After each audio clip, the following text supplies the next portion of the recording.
85, 90 at 95 anyos ngayong taon. Nasa 2.45 billion pesos na lamang anya ang kailangan na pondo para rito dahil mayroon ng 187 million pesos na nakalagak para sa mga centenarian sa ilalim ng 2024 budget. Una nang tiniyak ng mga mambabatas na lalagakan ng pondo sa ilalim ng pambansang pondo sa susunod na taon. Pinagdadasal ko.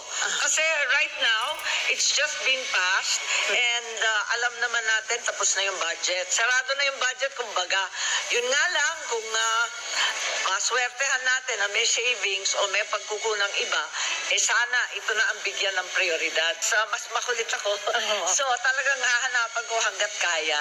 Meron na may 187 million na para sa centenarian. Dagdagan pa ng konti para hindi bitin.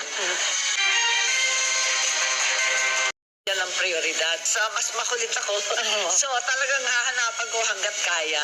Meron na may 187 million na para sa centenarian. Dagdagan pa ng konti para hindi bitin. Sisikapin umano ni Senator Amy Marcos na mahanapan pa ng pondo ang kapipirma lamang na Expanded Centenarians Act para mabigyan ng cash gift ang mga lolo't lola edad 80, 85, 90 at 95 anyos ngayong taon. Nasa 2.45 billion pesos na lamang anya ang kailangan na pondo para rito dahil mayroon ng 187 million pesos na nakalagak para sa mga centenarian sa ilalim ng 2024 budget. Pinagdadasal ko. Kasi right now, it's just been passed and alam naman natin tapos na yung budget. Sarado na yung budget, kumbaga. Yun nga lang, kung maswertehan natin na may savings o may pagkukunang iba, sana ito na ang bigyan ng prioridad. Mas makulit ako. So talagang hahanapan ko hanggat kaya. Meron na may 187 million na para sa centenarian.